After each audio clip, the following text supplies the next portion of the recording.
A delegation from the tribe of Judah, led by Caleb, son of Jephunneh the Kenizzite, came to Joshua at Gilgal. Caleb said to Joshua, "Remember the Lord said to Moses, the man of God, about you and me when we were at Kadesh Barnea. I was 40 years old when Moses, the servant of the Lord, sent me from Kadesh Barnea to explore the land of Canaan. I returned and gave an honest report. But my brothers who went with me frightened the people from entering the promised land. For my part, I wholeheartedly followed the Lord my God. So that day Moses solemnly promised me, the land of Canaan on which you were just walking will be your grant of land and that of your descendants forever, because you wholeheartedly followed the Lord my God. Now, as you can see, the Lord has kept me alive and well, as he promised, for all these 45 years since Moses made this promise, even while Israel wandered in the wilderness. Today, I am 85 years old. I am as strong now as I was when Moses sent me on that journey, and I can still travel and fight as well as I could then. So give me the hill country that the Lord promised me. You will remember that as scouts we found the descendants of Anak, living there in great walled towns. But if the Lord is with me, I will drive them out of the land, just as the Lord said."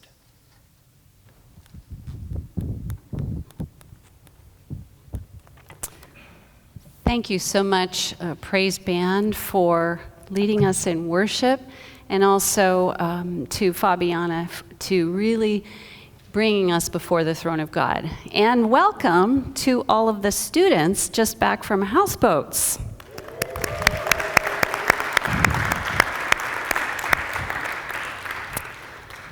I'm Pastor Jeannette, an associate pastor on staff here at Kent Covenant. If you want to take notes, there's a little sermon notes sheet in your bulletin. Feel free to do that or to doodle. Last week, Pastor Keith preached on the life of Abigail, strong and savvy, and I think he even said cunning leader of her household. Throughout this series, we've been able to learn lessons from our heroines and heroes to apply to our own lives, and that's where we'll focus this morning. As we've looked at these heroines and heroes in the Old Testament, we've touched on some pretty legendary leaders in Israel's history like David and Daniel and Deborah. But today, we're going to look closely at the life of Caleb, a man who dared to do the extraordinary because his God is extraordinary. Caleb could take risks because he knew God would keep his promises. He could volunteer for the most difficult of missions because he knew God would be faithful. Now, it's even more remarkable when we think about the fact that he's 85. How many 85-year-old people do we hear about leading people into battle? Not too many. I think we can all find something to relate to in Caleb, however. In many ways, he's ordinary, or at least he has a pretty low profile in Israel's history. He's a leader in his tribe of Judah, but he just doesn't have the same press as a Joshua or a David or a Daniel. There are two remarkable stories about Caleb in the Old Testament. In Numbers 13, 45 years before this morning's text, Moses sent Joshua and him and 10 other scouts out to bring back a report of the land that they were going to occupy. This is the big moment. God and his people have been longing for the promise to be fulfilled. By now, you would think that they would know their God, that he's a faithful promise keeper. He's rescued them from slavery and led them out of Egypt, miraculously took them through the Red Sea on dry land, and he's kept them safe from the Egyptian army who's pursuing them with horses and chariots. He's fed them and kept them safe all the way to the promised land. I'd say he was a pretty big G God, wouldn't you? So after all this, they're finally on the brink of entering their new home. They're going to find rest from all their nomadic wandering in the wilderness. Ever since God had made a promise, a covenant with Abraham in this very place many years ago, all of the Old Testament has been building to this moment of fulfillment. At last, the people of Israel will have a place to worship in safety, and they'll be a spiritual light to all the nations round about them. Their land will be a place of justice and mercy and blessing that shows the world that they serve a God who's holy and righteous and loving. So, the 12 tribal leaders go into the land as scouts to bring back a report. After 40 days, 10 of them arrive back with very frightening news. All they can talk about are the tall people who look like giants in their high-walled cities. They paint such a terrifying picture of those heavily defended cities and their inhabitants. They even comment that they look like grasshoppers next to them. Joshua 14:8 tells us that they strike fear in all the hearts of the people. Their hearts melt within them as they hear this report. They wail all night in fear until they convince themselves, they'd be better off in Egypt. It doesn't even help their attitudes when Caleb tries to quiet them. He urges them to set out immediately and take the land. But they're saying to themselves, at least in Egypt, we don't have to fight any battles. So Caleb's assurances do nothing to calm them. They plot to overthrow Moses and Aaron and choose new leaders to take them back to Egypt. Caleb and Joshua warn them not to rebel. The Almighty God is greater than anyone they will meet in battle. But it doesn't do any good.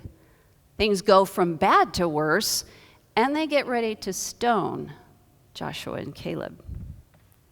God intervenes, and he strikes those 10 spies who have started a revolt. He strikes them dead. And then God tells Moses that this entire generation will have to live in the wilderness for 40 years. They won't get the chance to see the promised land. Only their children will. We don't hear anything else about Caleb until 40 years have passed. So this morning's story about Caleb launches the account of Israel's occupation and claiming the promised land. By this time, Moses has died, and Joshua is now the leader of Israel. And Joshua and Caleb are the only senior Israelites left. It must have felt strange to be the only people alive in their generation. We read in Joshua 13, verses 6 through 7, that God has told Joshua to parcel out the land to the tribes now. And in the midst of this, Joshua 14:6 tells us that a delegation from the tribe of Judah, led by Caleb, comes forward with a request. 85-year-old Caleb recalls the first time God led them to this place, and Moses promised him land, and he boldly asks for the hill country, where those same very tall people still live in their fortresses. Here are some pictures of the hill country and a fortress that might have been one of those that Caleb's army overtook. It's as if Caleb has asked for a mountain. It's impossible to conquer. Yet he's convinced that God is the one who has saved them all along their journey, and he'll go with them as they take hold of their inheritance. Although we don't know a whole lot about Caleb, we can imagine that he must have commanded quite a lot of respect from the people of his tribe of Judah. He's a courageous man who remembers their history, where they've come from. And what we know for sure is that he's a committed follower of God. He's had a lifetime of seeing God keep his promises. And now at 85, he's no different than he was at 40. He's eager to move out in faith, this time to risk his life in battle. But how do you suppose he can embrace this challenge with confidence at a time when most people are slowing down and retiring? What's unique about Caleb? Well, the consistent trait that's mentioned 5 times in Numbers, Deuteronomy, and Joshua is that he follows God wholeheartedly. Wholehearted people are characterized by complete sincerity and commitment. I think Jesus said it best when he quotes Deuteronomy 6:5 as an answer to the lawyer who asks him, "What is the greatest commandment?" Jesus says, "And you must love the Lord your God with all your heart, with all your soul, and all your strength." And Jesus adds, "with all your mind." What does it mean to love God with all your heart? We're created with a longing for fulfillment and meaning. I believe that there is no deep fulfillment outside of a relationship with God through Jesus Christ. We think of our hearts as the place where we experience powerful emotion and desire that can lead us, even control how we spend our time and our money and our energy. When we're captivated by God's grace and beauty, nothing else really satisfies. Of course, it's God's love at work in us that even gives us the ability to love God in return. To follow God with your whole heart involves your heart's affections. Your love, above all others, is God. What are the things that you do with all your heart, with all your passion, that you do out of a heart full of love for God? For Caleb, loving God with all his heart meant he was all in. When God said that there'd be effort involved in taking the land, he stepped up. He didn't send his nephew or his grandson. What does Jesus mean when he says we love God with all of our soul? Well, our soul is our personality, our identity, our character. It's obvious that Caleb is a man of integrity. He's the same humble, courageous, obedient man at 85 that he was at 40.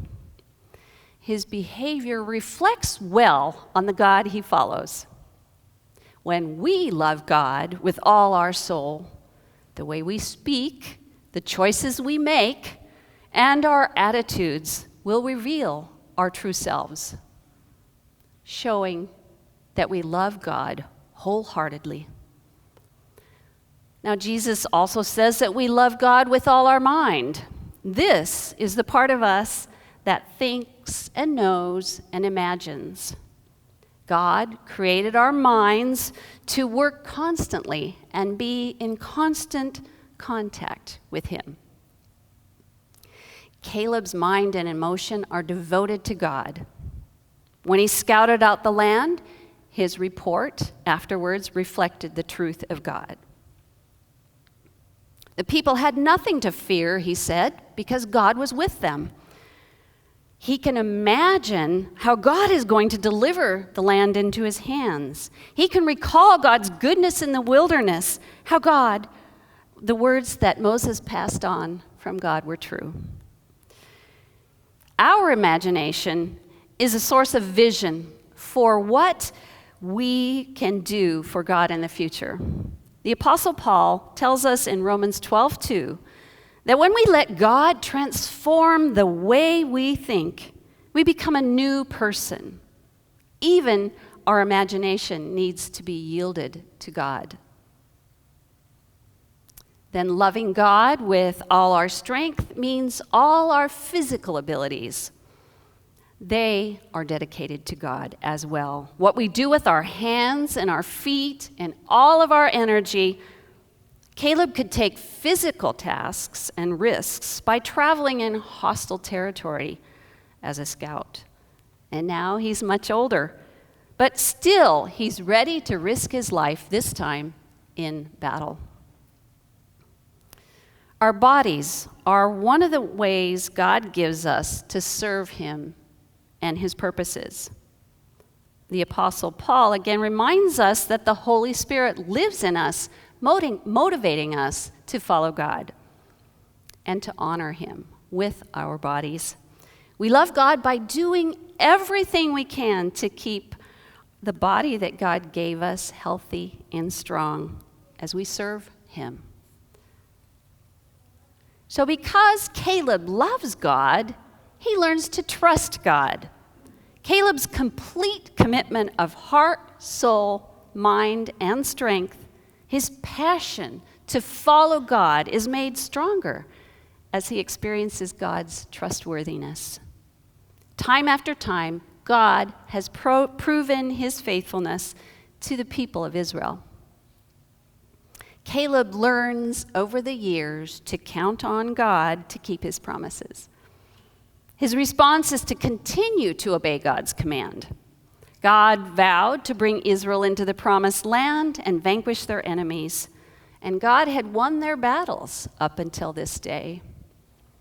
All they needed to do was believe and obey him, and he took their obedience very seriously. A whole generation was punished for rebelling against his appointed leadership. Now, after 40 years, Caleb sets his sights on the land promised to him and his descendants, and he's boldly setting out to claim it. He trusts that God will fight for him. Caleb's story is a great reminder to us that God is trustworthy. God can be trusted in all the circumstances of our lives. Even when we can't see it, God is at work, bringing good out of everything we face. Because Caleb trusts God, he can tackle the impossible. Doesn't matter that he's 85, that the odds are against him and his band of warriors trying to take a high-walled city in hill country. He knows he'll thrive in this impossible task. He's at his best when the odds are against him. His joy is unmatched when he depends totally on God to help him make it through another tough situation. Some translations say he asked for a mountain, and I like to picture the impossible challenges that come my way as mountains. I'm no Caleb, but his trust in God and his eagerness to tackle the impossible is a huge encouragement for me. There have been times in my life when I've been eager to take a risk, and I've moved into something new, confident that God's going to be with me as I follow his calling for me. Then there are other times when I shrink back because I'm full of doubt, and I need signs that God is really asking me to do this. And yet other times when God nudges me to take a risk, I step out in fear, clinging to his promises, like, "Lo, I am with you always," Matthew 28:20. And truths like, "The Lord is my light and my salvation, so why should I be afraid? The Lord is my refuge and strength, why should I tremble?"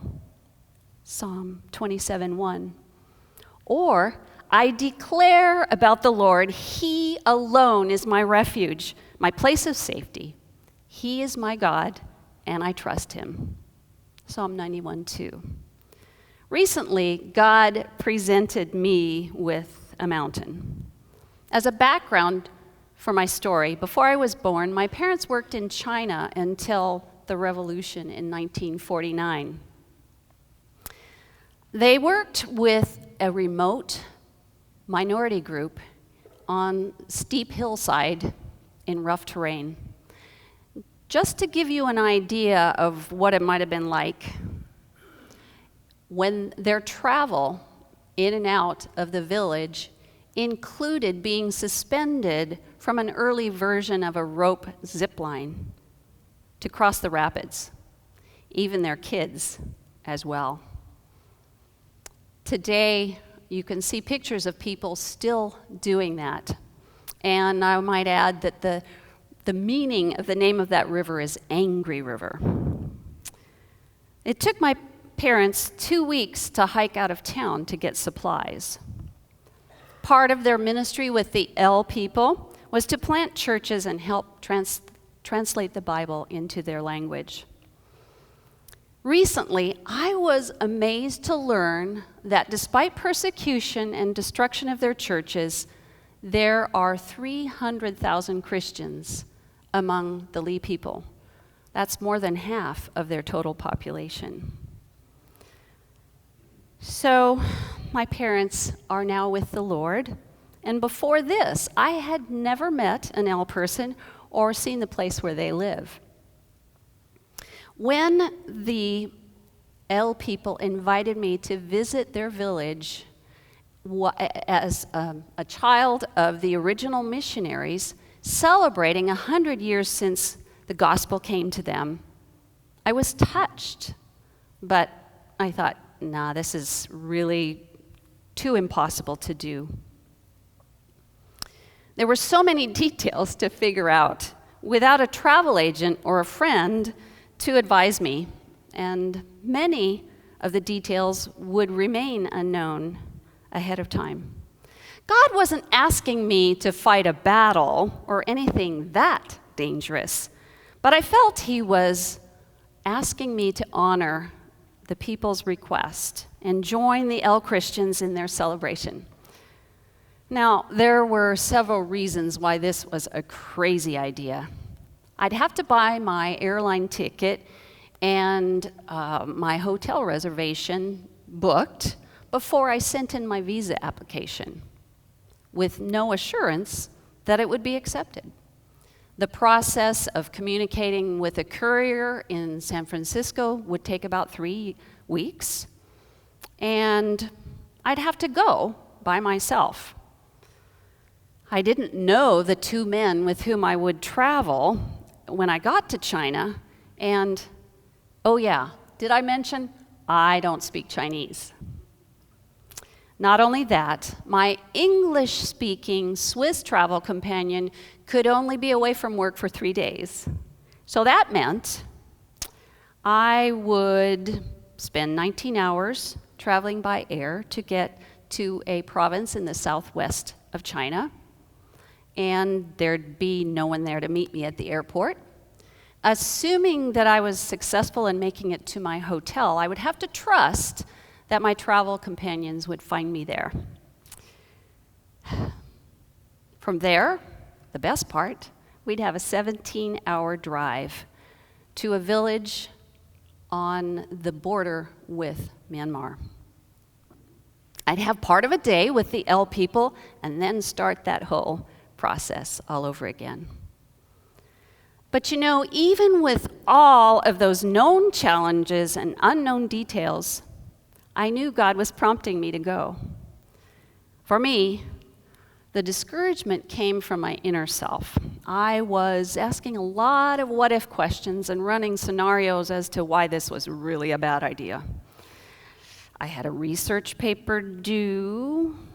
It was a long way to go for a very, very short visit. What if we didn't even get to the event in time and ended up missing it after all this effort to get there? What if the government canceled the celebration? What if the police stopped us and turned us back? And what exactly was I expected to do once I arrived in the village? When I embraced this challenge, God gave me grace to move through it all. He assured me that on this trip, few things would be as I expected them. Some might be much better. Some might be harder than I'd anticipated, and others would just be different. Not much was in my control, and all that was under my control was my response to the circumstances. In the end, it turned out that all God wanted was for me to be fully present and trust Him to do the rest. And I came home thanking God for His goodness in the good, the bad, and not so remarkable parts of this journey. Ask me for the rest of the story sometime. It's pretty exciting. But the point of this story is not that I'm strong or courageous. I follow a God who is all-powerful and wants to accomplish His will through ordinary people like me. A God who desires our wholehearted devotion. A God who uses challenging things in our lives to strengthen our faith. You know, you aren't too young or too old or too unqualified or too broken to reach for a mountain. It can only happen by God's empowerment and grace and your desire to follow God with all your heart, soul, mind, and strength. My story is meant to encourage you to think about that hill country that God has promised you as an adventure, a challenge that God is going to be with you through it all. What's the mountain that God has placed in your way? That giant roadblock that has you stalled. It's stopped you in your tracks. If you can't think of one, take some time to ask God for a mountain. The band is going to be playing, and I want to give you space to write down the name of your mountain. Give your worry, your fear, your doubt, your anxiety to God. God will exchange it for wholehearted faith. Amen.